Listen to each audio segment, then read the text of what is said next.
So I look after media partnerships here at Facebook in Australia and New Zealand. And we work particularly with people like the All Blacks. We work with all the big news broadcasters in New Zealand, as well as all the big newspapers and radio stations as well. But a big part of our business is really working with athletes to really help them with their publishing on Facebook and Instagram. We've worked a lot with some of Shane's clients as well in terms of how they can build their brand on social media, looking at sort of business opportunities for them during their career, looking at how they can support charities, but also making it really easy for you guys to talk to fans on social media as well. So today I'm going to kind of talk you through a lot of these principles, as well as kind of talk through some pitfalls as well, because obviously they exist and you guys definitely need to be aware of them as well. Okay, so look, today I'm going to kind of talk you through Facebook and Instagram, the community. I'm going to talk you through developing your own social presence, and then lastly, just, when thinking about your career in sports, how you can build that personal media brand as well, and effective ways to use social media to do that. So look, in terms of the numbers, Facebook's the leading social network globally. It has around 1 billion people a day that come in and use its service. They watch around 100 million hours of video every day. And in terms of some of our other companies, we also own WhatsApp, and that has 1 billion people each month. And also Instagram, which is 400 million people each month as well. So this is kind of our family of applications. We kind of focus really particularly on the messaging side and the social networking side of the internet. So look, sport is a big reason why people use social media. There's 650 million people globally connected to Facebook sport pages. That is a variety of things like sporting leagues, sporting bodies, sporting teams, but also athletes. And athletes is a big reason why people use social media. They want to come and have a one-on relationship with their favourite All Black and talk to them directly. So it's a really powerful medium for letting fans have access to you and talking to you about what's going on. So look, in terms of second screening, this is a really big technology trend which you guys probably recognise that you do yourselves or your family does. People normally have a mobile phone on them whilst they're watching TV these days. And particularly when it comes to Facebook, 85% of Americans said they're actually using Facebook whilst they're watching TV. So that's a really important thing for our product roadmap and the way we create things, because we're trying to think about what sort of content you want to see whilst you're watching TV and making sure that experience is really great. So, if you're watching a big sporting game, if you're watching something like the Olympics, you're probably talking to your friends about it, but also looking up player stats, player profiles, past games at the same time. So we want to make that experience as relevant as possible. Now, this is the New Zealand numbers for Facebook. So every day, 2.1 million people come through to Facebook. And of that 2.1 million, 1.8 on a mobile device. And this is a big thing to think about when you hear social media. The content is displayed to most people via a mobile. That's the way they consume it. Any content strategies you create need to be a mobile device. And that number is going to increase. So as you guys get older, that will become around 99% of people will be accessing it on a mobile device. Okay, let's get stuck into you guys. Look, I think one of the big things to be thinking about where you are at the stage in your life versus, in the future, playing for a professional team is you really need to clearly state what is your personal and what is your professional profile when it comes to things like social media. We talk to a lot of athletes now who have a Facebook page, they've had it for 10 years, and they kind of have a combination of family and friends on there, but also they've accepted requests from strangers, and they kind of have this half-half thing going on. It's really important for you, if you do want to have a social media presence, to set up one for your professional life. You don't need to be using it right now, but you should set one up to try and get something close to your name, and really lock down your personal profile. This example here, I'm at the top. and down the bottom you can see there Sarah Walker. So look, you know, if you're an athlete, you would get verified. It's where you would post things about your life, but very much posting it to fans, posting it with the filter of how this would work for my sponsors, but also how do I promote what I do in this sport. That's what it should be about. But you should really, at this point, don't accept people into your personal page or personal Instagram account or WhatsApp that you don't know. Keep it private. It's really important. And look, with a page, when it comes to Facebook, you have a lot of additional access to different products. You have moderation. You also have the ability to advertise and for potential sponsors to advertise your content, and also unlimited fans. So my profile here at the top, I'm only allowed to have 5,000 friends. I'm not allowed to have any more. Whereas Sarah Walker has an unlimited fan base, so she could, you know, have millions of people following her. That wouldn't be a problem. But I think for the stage you guys are at, the message is really about just locking down and making sure when you know, people do start looking for you online, they do want to befriend you. That is when it's time to really think about what this professional page would actually look like for you. And look, most social media networks will let you reserve an account or a URL. As I said, you don't need to be actively using it. Just set it up and get it done and reserve it. You know, people do this when they have babies now, obviously. Babies aren't posting on social media. So just get the name, get something close, and that'll help you in the future as well in terms of imposters or people pretending to be you. When it does come time to launch, it's really important to have a good content plan. I'll kind of talk through some ideas about that. But you very much need to work out what you're comfortable sharing personally. You know, you shouldn't introduce things that can identify places that you are, your email or your phone. They're all personal identifiers that you should keep to yourself. But just thinking about what sort of stuff you're comfortable sharing is very important. I work with a lot of celebrities who don't want to show pictures of their children. They don't want to share posts about their family. So, you know, I encourage them, if they're on holidays, for the view. You don't need to take a picture of your kids on holidays. Take a picture of the view, post that. So there is a way to do it without being personal. Don't share your password. Often this will get reported in the media as a hack. It's not usually a hack. Normally you've shared your password with someone else. 95% of the time that's actually what's happened. If you're traveling and you're using someone else's device to access your social media, please remember to log off. That's really crucial. You'd be surprised how often that happens. I'm the person that gets the call when a celebrity does do that and wants me to help them. And look, lastly, it's really important that you understand that fans want to have that perfect relationship with you on social media. They expect you to be there, and you know, they'll often follow imposters if you're not there. So we often have a lot of athletes come to us who are, you know, have imposter pages with like 50,000 fans on them. Richie McCaw famously had about 150,000 people on an imposter page. You know, people thought that was him, but it wasn't actually him. Someone was pretending to be him. So as I said, just at least getting that profile set up is. And look, running into trouble, it can happen to us with even the best laid plans.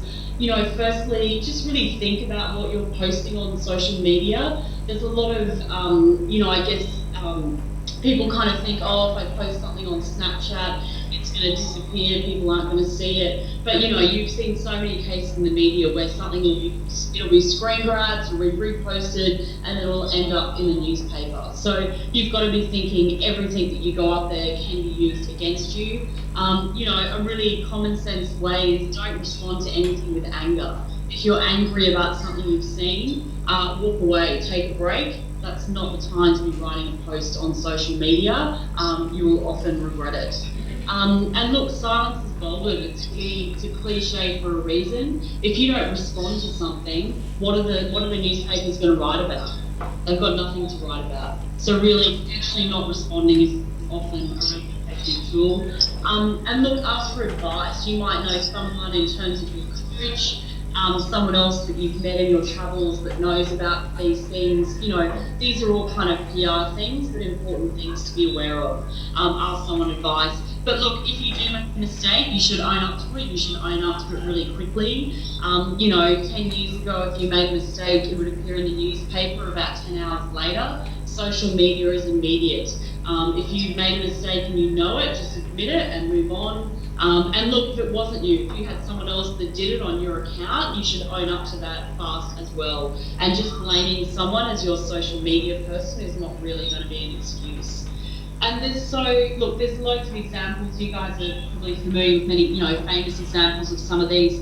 Like Stephanie Rice is a great one for here in Australia. She wrote a disparaging comment, used a homophobic word on Twitter. And as a result, she lost $3 million worth of money because she had used a homophobic word. And look, as someone who knows her, and she had many people in the press saying it afterwards that she is non-homophobic, but she used, an awful word. She shouldn't have used it. So, that's money that was out of her pocket as a result, and obviously her reputation was tarnished. Look, moderation, this is something that most social media now has. Facebook does a lot in this space. Instagram just launched some new tools last year. But you ultimately have control when it comes to moderation. And with most social networks, we rely on people to report problems. So, if you have a problem, you should report it so that it gets reviewed. It's kind of the fastest and most effective way to do it.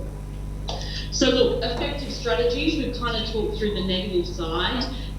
Richie McCaw is someone I worked with during the World Cup last year to get him using Facebook for the first time. And look, he wasn't very keen on using social media. He had quite a famous quote in his autobiography about it, about wanting he prefer to eat his own entrails versus do it. But he really realised coming to the end of his All Blacks career that he wanted this dedicated fan base to be somewhere that he could communicate with them. He wasn't like a rugby club that has a membership list.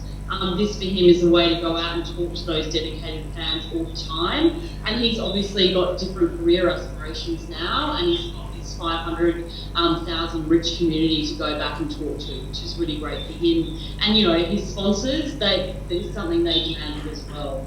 Look, there's kind of 4 key things to think about when it comes to social, and I'm going to take you through some examples as well. Firstly, when you are doing this and you're proactive about your social media presence, you need to be really consistent and post regularly when you do it. Just posting during like a football season and not doing it outside of it is not going to be effective. Social media is something that people use every day. The average New Zealander uses Facebook 14 times a day. So that's 14 times that 2 million people are looking for something to do. So, there's a lot of content on that platform. You need to compete by posting regularly. Secondly, you really need to be yourself and you need to be authentic. This, is kind of a good example in terms of Richie McCaw announcing his engagement, showing a personal photo, but this is one of his most successful posts because people saw it first on Facebook and they wanted to share it. So in that way, it went viral and a really effective way to help grow that fan base as well. And look, thirdly, having an opinion on things that are happening in the world is also important. It could be an issue that you care about, it could be something really close to your heart, it could be a certain charity, but talking about things that other people are talking about is really key to being successful on social media. During the Olympics, that's where a lot of conversation will be happening, and there's 650 million people on the platform who love sport. You want to get in front of as many of those people as possible. And look, lastly, this point is something that has, very different interpretations on who you are personally. But you need to engage with fans on this platform. You can't just broadcast one way, like a TV station. You need to think about how you respond to people. And you can do that in many ways. You can write back. You can do things like post a Q&A where people can ask you questions. You can simply like comments that people have written. So you don't need to write things back to them, but just like what they've done. you really need to think about what you're comfortable doing, because it's really important and a big part of the success. Okay, one other thing to really think about for the future is the fact that the model of using newspapers and magazines to get your message out has really changed. A lot of those media companies are obviously using social media now as well, but particularly from your perspective, social media is a great way to control the message that you give to fans and to the wider public. You know, they're your photos that you post, they're your words, there's no filter. It's not up to a sub-editor to decide what sort of content appears. And David Beckham is a really great example of that. I used to work with him in London, and he has a really, you know, basically he hates the media. So he's been burnt many times over the kind of messaging that comes through. So the reason he loves to use things like Instagram and Facebook is because he can control that message. So whenever he does a sponsorship deal now, it's all about what he will put on his social media accounts. They're not demanding that he does publicity because he won't do it. This is where he puts that message out, and this is where he puts a photo of his new boots. He puts it on social media. So your profile and how large you build it is very crucial for your future earnings as well. And look, you know, you guys, you know, need to also think about what your voice is going to be on social media. You're competing with a lot of different brands. You're competing with newspapers. You're competing with, you know, sporting leagues, sporting teams. You're competing with your other players. You know, if you go to Facebook or any other social media on something like Christmas Day, Mother's Day, Father's Day, you're going to see about 50 messages from different people. You've got to think about how your message is going to be different. How is it going to be personal, and how is it going to be authentic? This sort of thinking is really important in terms of your future strategy and what sort of content that you're actually going to produce for social media. Okay, so look, just moving into the last part of the presentation, which is more about your personal media brand. Look, you know, I think one really important thing to think about, and obviously for you guys, a lot of this is not something that you're going to act on today. It's about the future and getting ready for building a social media presence. But this chart I'm showing you looks at the time spent on social media around the world. And so these numbers are correct as of last year. This will change.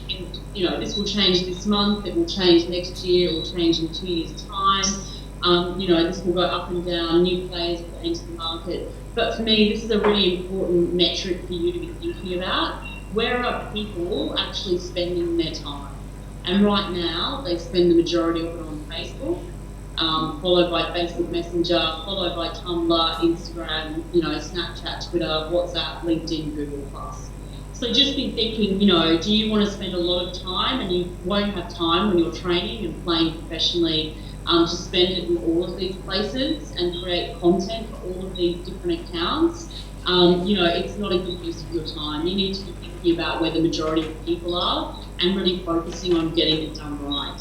And look, if you have the luxury of the social media team around you, you can be a little bit more relaxed. But if it's you or someone in your family helping you, you should really focus on where you can have the biggest impact.